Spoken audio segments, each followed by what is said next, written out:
तो रिश्ता पक्का? श्रीवास्तव परिवार में बेटियां पहले से ही ज्यादा थी, इसलिए जब आकाश और अनुज पैदा हुए तो पूरा खानदान खुशी से झूम उठा था कि एक ही घर में 2 बेटे हुए हैं। लेकिन उन्हें क्या पता था कि बाद में यही खुशी उनकी परेशानी का कारण बन जाएगी। अरे कहाँ बहन जी, अगले हफ्ते जो लड़की वाले आए थे अनुज को देखने, उन्होंने भी मना कर दिया। वही पुराना बहाना उनका। हे भगवान, पता नहीं क्या हो गया है आजकल की लड़कियों को। अरे बहन जी, बहुत नखरे हो गए हैं आजकल की लड़कियों के माता पिता को। वो पहले ही शर्त यही रख देते हैं कि ससुराल वालों का परिवार छोटा होना चाहिए, माता पिता का एक ही बेटा होना चाहिए, ननद हो पर उसकी शादी हो गई हो। अब बताइए क्या करे। हे भगवान, जब आकाश और अनुज हुए थे तब तो पूरा खानदान खुश हो रहा था कि 2 बेटे हैं, लेकिन अब पूरा खानदान मिलकर भी अनुज के लिए लड़के नहीं ढूंढ पा रहा है। सब कहते हैं कि 2 बेटे हैं, जायदाद भी बांट दी जाएगी, जिठानी के नखरे कौन सहे, उनके भी 2 बच्चे, वो भी तो तंग करेंगे। अरे मैं कौन सा अनुज भैया की पत्नी को खा जाने वाली हूँ। अरे बेटा, पर ये उन्हें समझाए कौन? उन्हें तो यही लगता है 2 बेटे होंगे तो देवरानी जिठानी आपस में झगड़ेंगी, उनके बच्चे हमारी बेटी को परेशान करेंगे, ये सब कहते हैं और रिश्ता तोड़ देते हैं। पता नहीं क्यों आजकल की लड़कियां और उनके माता पिता ये बात समझती नहीं कि भरा पूरा परिवार होने से मदद भी तो हो जाती है काम में, मन भी लगा रहता है, अकेलापन नहीं लगता। हाँ, मैं मानती हूँ कि 2 बर्तन जिस घर में होते हैं आवाज़ तो आती है, लेकिन एकता में ही फ़ायदा है, ये कोई क्यों नहीं समझता। मैं तो खुद लड़की वालों को समझा समझा के थक गई हूँ, लेकिन कोई भी परिवार और लड़की समझने को तैयार ही नहीं है। निर्मला आंटी, आप कोशिश करते रहिए, अनुज भैया के लिए कोई ना कोई अच्छी लड़की मिल ही जाएगी। हाँ, मैं देखती हूँ ना, कोई अच्छी सी लड़की मुझे समझ में आ जाए तो पक्का। निर्मला काफ़ी सारे रिश्ते लेकर आती तो थी, लेकिन सबकी एक ही दिक्कत थी कि परिवार में बस एक ही बेटा होना चाहिए जिससे उनकी बेटी का राज रहे। इस बात को लेकर घर में अब हर कोई परेशान रहने लगा था। अरे आप वो अपने दोस्त की बहन के लिए बोल रहे थे ना, उससे अनुज भैया के रिश्ते की बात करेंगे? हाँ, मैंने बात तो की, लेकिन क्या? उनके चेहरे से ही पता चल रहा है कि क्या जवाब होगा। हाँ, वही कि 2 भाई हो, घर में इतने सारे लोग हैं, बच्चे हैं, आपस में बनेगी नहीं, ये वो यही बहाना बना रहा था। एक ही जवाब सुन सुनकर अब तो मेरे कान पक गए हैं सच में। अरे चल कोई बात नहीं, तुम मन उदास मत कर, हम कोई अच्छा सा घर ढूंढ लेंगे। हाँ भैया, कोई तो अच्छी लड़की होगी जो आपको मिल ही जाएगी। अब तो मुझे वैसे भी 6 महीने के लिए बेंगलोर जाना है कंपनी की तरफ से, वहाँ मेरी ट्रेनिंग होगी, इसलिए अब मुझे इन सब से दूर ही रखो भाई। चाचू, आप दूसरे शहर जा रहे हो शादी करने? अरे कहाँ बेटा, तेरी चाची बनने को कोई तैयार ही नहीं है। कोई बात नहीं चाचू, उधर दूसरे शहर में चाची मिल ही जाएगी। अरे तेरे मुंह में वो कौन सा वाला चॉकलेट खाती है? हाँ, सिल्क वाला चॉकलेट। मेरी गुड़िया, बस एक बार कोई अच्छी सी लड़की तेरे चाचू को मिल जाए तो फिर मैं गंगा नहा लूँगी। अनुज 6 महीने के लिए बेंगलोर आ चुका था कंपनी की ट्रेनिंग के लिए, जहाँ उसे कंपनी की तरफ से रहने के लिए घर भी मिला था और उसका ऑफिस भी पास ही में था। अरे आजा आजा, कितने वक्त के बाद मिल रहा है तो यार। तुम दोनों जानते हो क्या एक दूसरे को? अरे पहले मैं और अनुज एक ही ऑफिस में काम करते थे, फिर मेरी यहाँ ट्रांसफ़र हो गई तो पिछले 1 साल से हम मिले नहीं। तू तो बिल्कुल नहीं बदला, वैसा का वैसा ही है। तू भी कहाँ बदला है, वैसा का वैसा ही हैंडसम। अरे इसे महर से भी तो मिलवाओ। महर, यहाँ ना। हाँ बोलो। ये है हमारे नए साथी अनुज, और अनुज इनसे मिलो। ये महर, ये हमारे साथ ऑफिस की टीम में काम करती है। हेलो। हेलो। चलो चलो, अब सब लोग काम पर लग जाते हैं। और चल, मैं तुझे तेरा काम समझा देता हूँ, आ जा। हाँ चलो। तेरी नज़र महर पर अटक गई है क्या? अरे नहीं, मैं तो यूं ही। अरे शर्मा क्या रहा है, महर जैसी खूबसूरत लड़की पर तो कोई भी फिदा हो सकता है। मेरी शादी नहीं हुई होती तो मैं भी फिसल जाता, तू तो फिर भी कमा रहा है। अरे कैसी बात कर रहा है तू? अरे भाई, शर्माता ही रहेगा तो अभी 28 का है, जल्दी ही 30 का भी हो जाएगा, फिर तो चॉइस भी नहीं मिलेगी तुझे। मेरी मान तो महर पर नज़र रख और उससे बात करने की कोशिश कर, हो सकता है कि बात बन जाए। राकेश की बात थी तो सही, और अनुज तो महर को देखकर पहले से उसे पसंद करने लगा था, लेकिन इस बात का पता नहीं था कि महर भी उसे पसंद करती है या नहीं। चलो आज साथ में कहीं बाहर चलते हैं, अनुज भी हमारी टीम में आया है, इसी खुशी में खाना खाने बाहर चलते हैं। हाँ हाँ, मज़ा आएगा, चलो चलते हैं। ठीक है चलते हैं, मैं अपनी बाइक ले लेता हूँ। हाँ, मैं और सुनील एक बाइक पर आ जाएंगे, और अनुज तू महर को ले लेना अपनी बाइक पर। महर, आपको कोई दिक्कत तो नहीं है ना? अरे नहीं नहीं, दिक्कत कैसी, हम सब दोस्त हैं, चलिए। ठीक है। देख, यही मौका है महर के पास जाने का। बातों बातों में ये भी जान लेना कि उसे क्या पसंद है क्या नहीं।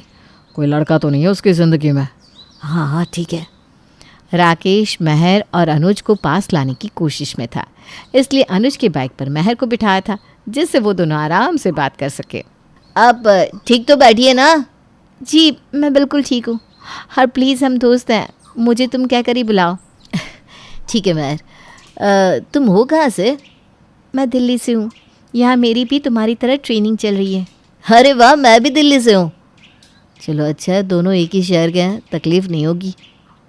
देखो कैसी किस्मत है ना, हम एक ही शहर के होकर आज तक नहीं मिले और यहाँ मिल गए। हाँ सही कहा, शायद यही किस्मत है। वैसे तुम्हारा कोई बॉयफ्रेंड तो होगा ही? नहीं नहीं, मेरा कोई बॉयफ्रेंड नहीं है, आज तक ऐसा कोई मिला ही नहीं जो मुझे पसंद आ सके। लगता है तुम्हारी पसंद बहुत अलग है। ज़रा बताओ तो कैसा लड़का चाहिए तुम्हें? मेरी कोई ज़्यादा डिमांड नहीं है, मुझे बस थोड़ा सा अच्छा दिखने वाला। वो तो मैं हूँ। जो अपने करियर में अच्छा कर रहा हो। मैं भी कर रहा हूँ करियर में बहुत अच्छा। जो लड़कियों की इज्जत करता हो। अरे वाह, वो तो मैं करता ही हूँ। और बस, और कुछ नहीं, यही सब हो। मैं हूँ, हमारा छोटा सा परिवार हो। हे भगवान, इससे भी छोटा सा परिवार चाहिए। अब क्या करूं? अगर इसे भी बता दिया कि हम 2 भाई हैं, भाभी हैं, बच्चे हैं, सब है मेरे घर में, तो महर जैसी अच्छी लड़की मुझे कभी नहीं मिलेगी। क्या हुआ, अचानक से चुप क्यों हो गए? अरे नहीं नहीं, कुछ नहीं, मैं बस यूं ही ख्यालों में खो गया। वो क्या है ना, मैं भी ज़िंदगी में बहुत अकेला हूँ ना, अब मेरा भी कोई नहीं है। और यार मैं ये क्या बोल रहा हूँ? ओह कोई नहीं, अब हम दोस्त हैं ना, अब तुम्हें परिवार की कमी महसूस नहीं होगी। अनुज ने ये झूठ तो बोल दिया था कि वो अकेला है, और अब अनुज और महर को एक दूसरे से प्यार भी हो चुका था, और उनकी ट्रेनिंग भी बस ख़त्म होने को ही थी। अब तो बस 1 हफ्ते में हम दिल्ली में होंगे। हाँ, ये 6 महीने कैसे गुजर गए पता ही नहीं चला ना। मैं वापस जाकर अपने माँ पापा से हमारी शादी की बात कर लूँगी। शादी की बात? हाँ, तुम्हारा तो कोई नहीं है ना, मेरे माँ पापा तो है ना, और फिर हम जल्दी ही शादी कर लेंगे। दिल्ली में मेरा परिवार है, इसे कैसे बताऊँ अब? कहीं महर मुझसे नाराज़ हो गई तो? पता नहीं कहाँ खो जाते हो। अरे कहीं नहीं, मैं बस सोच रहा था कि कब जाएंगे हम दिल्ली वापस। अनुज का परेशान होना तो बनता था। अरे भाई, अब उसने कोई छोटा मोटा झूठ तो बोला नहीं था, पता नहीं इस एक झूठ को छुपाने के लिए उसे आगे क्या क्या करना पड़ेगा। चलो 5 गए दिल्ली भी, मैं तुम्हें जल्दी ही फ़ोन करूँगी, और मेरे माँ पापा तुम्हारे घर आएंगे हमारे रिश्ते की बात करने, ठीक है? घर आएंगे? हाँ, तो शादी के बाद मैं किस घर में रहूँगी वो भी तो देखेंगे ना, सही है? क्यों, तुम्हें कोई परेशानी है क्या? तुम्हारे पास घर नहीं है क्या? अरे नहीं नहीं, मेरा बहुत बड़ा घर है चांदनी चौक में। तो बस मेरे माँ पापा आएंगे तुमसे बात करने। चलो अब मैं चलती हूँ। हाँ, मैं भी घर जाता हूँ। अनुज ने महर से कह तो दिया था कि उसका घर है बड़ा सा, लेकिन ये नहीं बताया कि उस बड़े से घर में काफ़ी सारे लोग भी रहते हैं। ना ही उसने अपने घर वालों को बताया कि वो महर के साथ अपनी शादी की तैयारी कर रहा है। अरे अब क्या करूँ, महर को नहीं बता सकता कि हम 2 भाई हैं, मेरे भतीजा भतीजी भी हैं, भाभी हैं। कहीं उसने मुझे छोड़ दिया तो? नहीं नहीं नहीं, लेकिन घर में भी कैसे बताऊँ कि मैंने इतना बड़ा झूठ बोला है शादी के लिए। अनुज अनुज, ये क्या रायता फैला दिया, अब कैसे करेगा, क्या करेगा? बस एक बार शादी हो जाए, फिर मैं महर को सब बता दूंगा। अरे अनुज, नीचे आ बेटा, ऊपर क्या कर रहा है कब से? हाँ माँ, आया बस। अरे तू जब से बेंगलोर से आया है तब से परेशान लग रहा है, कोई बात है क्या? अरे नहीं भैया, क्या बात हो सकती है भला, मैं बिल्कुल ठीक हूँ। अरे मैं ये कह रही थी कि वो कल मौसी के बेटी की शादी है तो हम सबको बुलाया है, वहाँ तुझे भी आना है साथ में। ये सब शादी में जाएंगे तो मैं महर के मम्मी पापा से बात कर लूँगा। फिर से सोचने लगा। अरे नहीं भैया, वो मैं ना कल नहीं आ सकता, मुझे बहुत काम है। आप सब जाइए ना, आपको मज़ा आएगा। अरे मौसी जी ने कितने प्यार से बुलाया है, चल ना थोड़ी देर साथ में। अरे नहीं माम, मैं नहीं आ सकता। मौसी की बेटी की शादी में गया तो मेरी शादी नहीं हो पाएगी। क्या? अरे मेरा मतलब है मेरा काम नहीं हो पाएगा। आप सब लोग जाइए ना, मुझे वक्त मिला तो मैं पक्का आ जाऊँगा। चल ठीक है, तेरी मर्जी। हम सब कल सुबह से ही चले जाएंगे और सीधा शाम को ही आएंगे, ठीक है? हाँ हाँ, चलो मेरा काम तो हो जाएगा इसमें। क्या हो जाएगा? अरे भैया, ऑफिस का काम। चाचू आप झूठ बोल रहे हो क्या? अरे गोलू, तू ऐसा क्यों कह रहा है? क्योंकि जो भी झूठ बोलता है उसके सर से पसीना आता है ना गोलू? अरे पसीना तो उन्हें गर्मी की वजह से आ रहा होगा बेटा, क्या तुम लोग भी कुछ भी कहते रहते हो। देखो, चाचू की नाक भी लाल हो गई है। भाभी, इन बच्चों को लेकर जाओ ना, दोनों बहुत शैतान हो गए और स्मार्ट भी। हाँ चलो बच्चों, अब पढ़ाई करो। मेरे जासूस हो, जासूसी करना बंद करो। जाओ जाओ जाओ अब। अनुज इस मौके का फ़ायदा उठाते हुए महर और उसके मम्मी पापा को अपने घर बुला लेता है और उनकी अच्छे से खातिरदारी की तैयारी भी कर लेता है। आइए आइए अंकल जी, अंदर आइए। आपको घर ढूंढने में कोई दिक्कत तो नहीं हुई ना? अरे नहीं नहीं बेटा, कोई दिक्कत नहीं हुई हमें। बेटा तुम्हारा घर तो काफ़ी बड़ा है, इसमें तुम अकेले रहते हो? हाँ हाँ, बस रह लेता हूँ। हमें कमरे तो दिखाओ, इसी घर में रहना है शादी की बात, है ना? हाँ हाँ आओ चलो। ये देखो, ये है भैया, मेरा मतलब है बड़ा वाला कमरा। शादी के बाद तुम दोनों इसी कमरे में रहना। अरे अनुज बेटा, ये तस्वीर किसकी है? हे भगवान, मैं तस्वीर उतारना तो भूल ही गया कमरों से। कौन है ये? अरे ये मेरे पड़ोसी हैं, काफ़ी ज़्यादा अच्छे हैं ना, तो मैंने उनकी तस्वीर लगा ली है यहाँ।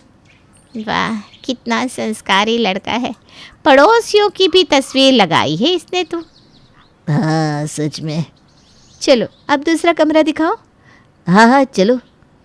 ये बच्चों का कमरा, इसमें कौन रहता है अनुज? कोई नहीं रहता। मैंने तो अपने भविष्य में होने वाले बच्चों के लिए सजा के रखा हुआ है कमरा। कितनी आगे की सोच है लड़के की। वाह बेटा वाह। चलो मैं तुम्हें ऊपर वाला मेरा कमरा दिखाता हूँ।